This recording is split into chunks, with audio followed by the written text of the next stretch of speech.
Something's different about Taylor Swift. The same artist who spent years guarding her privacy like a secret diary has suddenly started turning pages for everyone to read. Lately, Taylor hasn't just been promoting her new era. She's been living out loud. She's cracking jokes, sharing proposal details, and sitting down for interviews that feel more like confessions and press tours. And fans are asking the same question: what changed? Because this isn't the mysterious Taylor we knew during Reputation, or even Folklore. This is a woman who's smiling wider, talking more, and revealing pieces of her world that once felt completely off limits. From spilling behind-the-scenes stories about her engagement to Travis Kelce, to laughing about awkward moments on late-night TV, Taylor Swift has never been this open, this confident, or this comfortable letting the world in. But why now? What pushed the world's most private pop icon to finally drop the curtain? Well, this isn't just a new album era. It's the beginning of a new Taylor, one that's rewriting the rules of fame, love, and authenticity in real time. And the story behind it all might just change the way you see her forever. For most of her career, Taylor Swift was a master of mystery. Every lyric, every outfit, every public move seemed like a coded message for fans to decode. She built an empire out of subtlety, always letting her music speak louder than her interviews. But now, that version of Taylor seems to have faded into the background.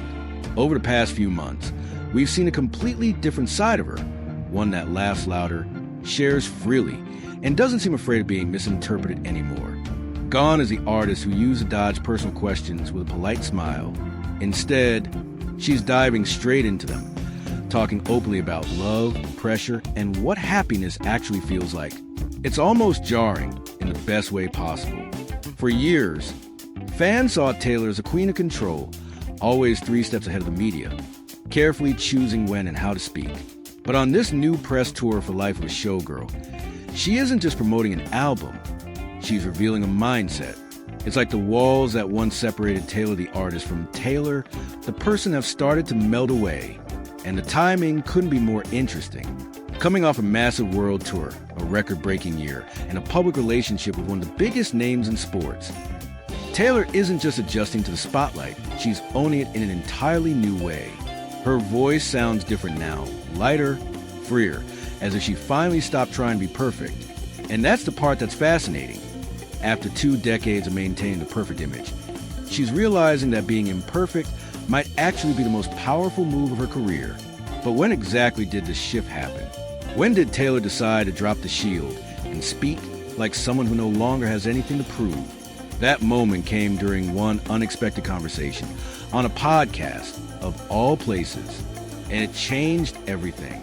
The moment that marked this transformation didn't happen on a red carpet or a magazine cover.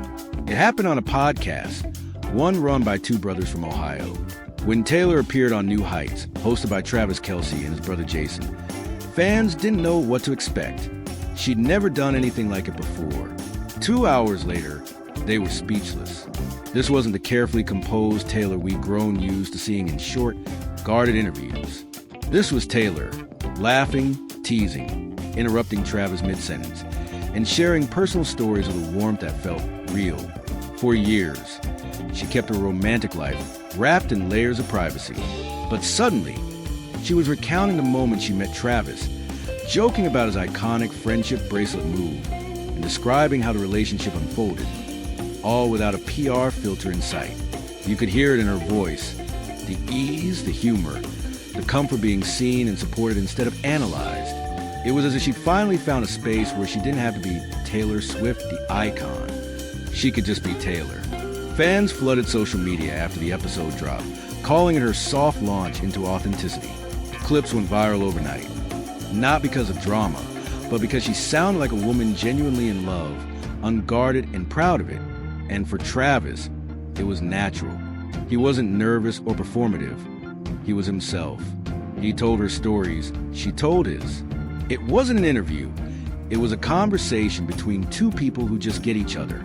That's when fans noticed something deeper. For the first time in years, Taylor didn't look like she was trying to manage her image. She looked like she was living it. The New Heights episode became a cultural moment, a bridge between Taylor's old world of hidden meanings and her new world of open expression. It showed fans that she didn't have to choose between being mysterious and being herself. She could be both, and it was magnetic. But the podcast was just the beginning, because what came next, the interviews, the jokes, the confessions, proved that Taylor wasn't just testing the waters of openness. She was diving straight in. When Taylor Swift and Travis Kelce first went public, the internet didn't just break, it shattered. Because for once, it wasn't a headline born from heartbreak or scandal. It was something different, something real. Travis wasn't just another famous boyfriend orbiting Taylor's universe. He was a gravitational force of his own, a confident, outgoing, championship-winning athlete who didn't flinch under the pressure of fame. And that, right there, was the difference. In the past, Taylor's relationships often carried tension. Two stars trying to share the same spotlight without being blinded by it. But Travis, he seemed to enjoy the glow.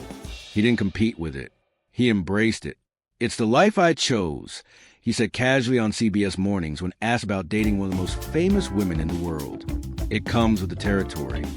That one sentence told fans everything they needed to know. He wasn't intimidated by her success. He was inspired by it. And for Taylor, who spent years navigating relationships with people uncomfortable with her fame, that was new territory. You could see it in the way she looked at him during interviews, in the way she spoke about their connection. There was no tension, no defensiveness, just calm. When she told BBC Radio 2's Scott Mills that both she and Travis performed for 3.5 hours in stadiums. It wasn't just a cute comparison, it was a statement. Two worlds that once seemed miles apart had finally found their rhythm. Football and music, games and shows, different stages, same heartbeat. And it's not just that they understand each other's lifestyles. It's the way they protect what matters. Both have made it clear that, while their careers belong to the public, their relationship doesn't. They found that delicate balance between being open enough to silence the rumors, yet private enough to keep something sacred. Still, Taylor's joy is impossible to hide. From glowing interviews to playful late-night appearances, she radiates in a way fans haven't seen since her early career. But this time, it's not the excitement of rising fame. It's the peace of finding someone who celebrates you as much as the world does. And that connection has done something no publicity plan ever could. It's humanized her again. It's taken Taylor Swift, the global phenomenon, and reminded everyone that behind the fame, the trophies, and the lyrics, there's just a woman who fell in love. But the openness didn't stop there. Because once the engagement rumors started, Taylor didn't shy away. She leaned in, and what she revealed next gave fans a rare, intimate look at the most personal chapter of her life. When Taylor Swift confirmed her engagement to Travis Kelce, it wasn't through a carefully crafted Instagram post or a cryptic lyric. It came out naturally, tucked in side stories, jokes, and spontaneous interviews that caught even longtime fans off guard. This was the same Taylor who used to leave her audience guessing for years about who her songs were written about. But now, she was laughing about the proposal on The Tonight Show with Jimmy Fallon, teasing how she'd never seen this dude nervous before. Fans couldn't believe it. The woman once defined by heartbreak anthems was finally in her softest, happiest era, and she wasn't afraid to show it. Gone were the days of media-trained answers and vague smiles. Taylor was telling her own story, in her own words. And every time she spoke, it felt like another wall coming down. There was a hilarious moment when she revealed that Travis once confused Hugh Grant's wife for Barbie director Greta Gerwig, an anecdote so unexpected and human that it instantly went viral. It wasn't rehearsed. It wasn't polished. It was real. That's what fans love most. Seeing Taylor as a person, not a persona. She wasn't performing. She was sharing. And that openness carried over into her new era, life of a showgirl. The album wasn't just about sparkle and confidence. It was about self-awareness. You could hear it in her lyrics. That sense of peace that comes from no longer hiding behind metaphor. But of course, this new openness came with a cost.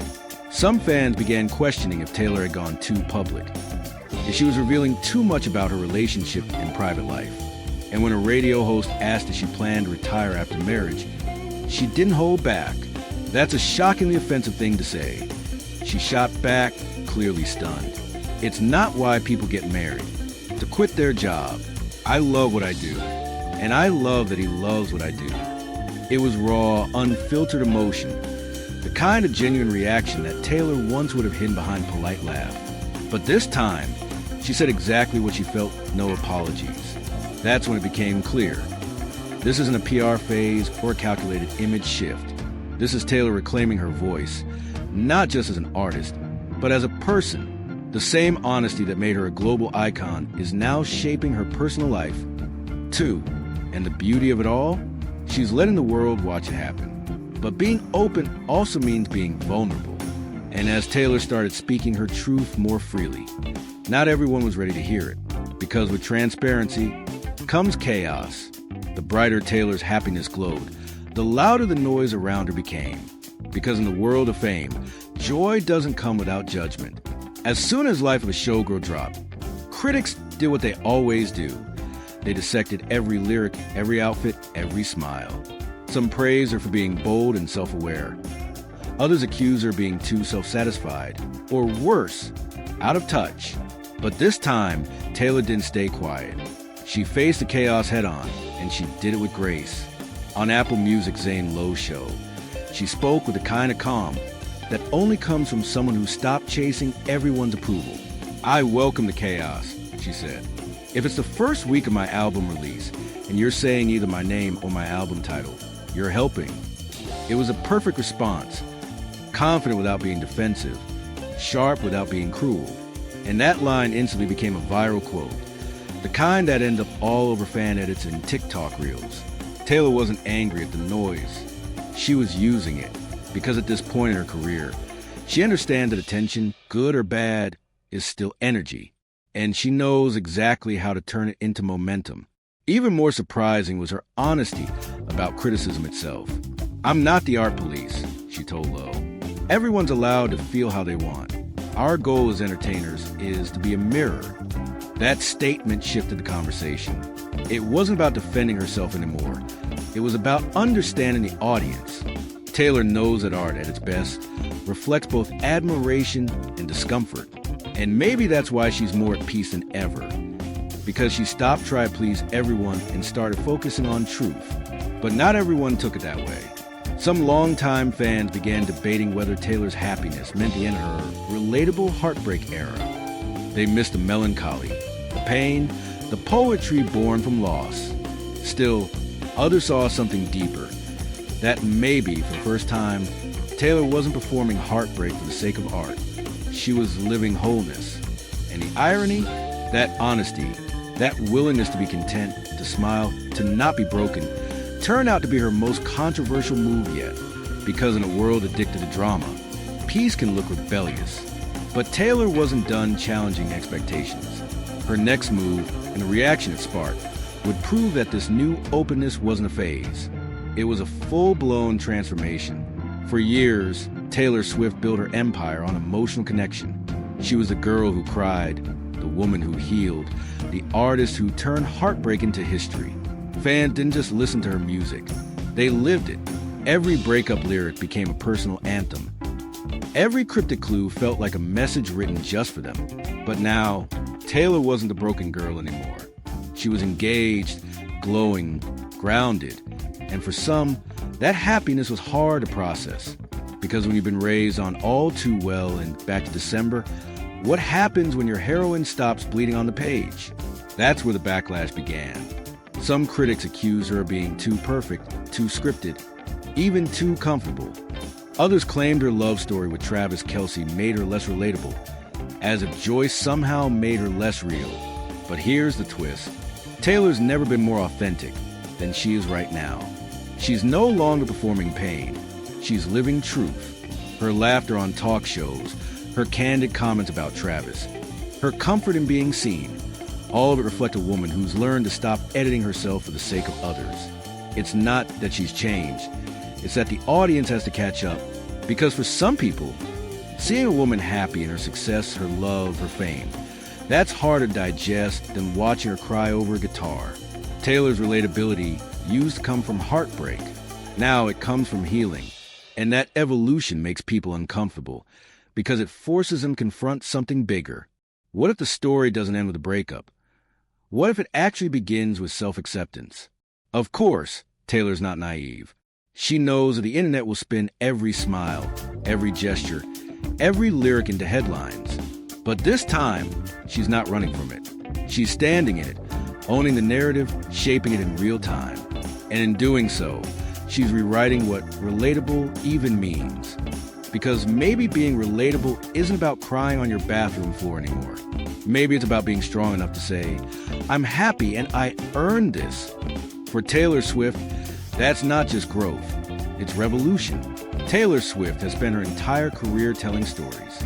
From her teenage diaries turned chart-topping albums to the cryptic narratives that kept fans decoding for weeks, she has always been the narrator, the one guiding us through heartbreak, triumph, and everything in between. But now, for the first time, she isn't just telling the story, she's living it. Her romance with Travis Kelce wasn't just another celebrity headline. It was a story she had been dreaming of since she was a teenager. She joked on New Heights that their first dates felt like an 80s John Hughes movie. A boombox outside a window, friendship bracelets, the kind of cinematic romance she had once only written about. And the remarkable thing, this wasn't fantasy. This wasn't fiction for the sake of a song. This was real life catching up with the art she spent decades perfecting. Every laugh, every playful anecdote, every late-night revelation has shown the world that Taylor's lyrics are no longer just clever metaphors. They're reflections of lived experience. Her songs were a map of her heart, and now she's finally letting us walk the path with her. This full-circle moment, from storyteller to the story itself, is what makes this era so magnetic. Taylor isn't just creating music anymore. She's creating moments, and she's allowing fans to witness them unfold in real time. It's the culmination of decades of craft, heartbreak, triumph, and relentless self-discovery. She's no longer hiding behind the poetic distance of song. She's stepping into the spotlight of her own life, unfiltered and unapologetic. And the best part? It feels authentic, exciting, and completely Taylor. Because after 20 years of building walls and perfecting narratives, she's finally living the story she's always been telling, and letting the world see every chapter. Her unfiltered era is more than just a press tour or an engagement. It's a declaration that the artist who once chronicled heartbreak now celebrates joy, openness, and the power of being truly herself. And for fans and onlookers alike, it's a reminder that the person behind the fame isn't just a legend in music. She's human, she's vibrant, and she's finally free to be both. Taylor Swift has always been a master of storytelling. Now, she's become a master of living the story. And we're lucky enough to watch it happen.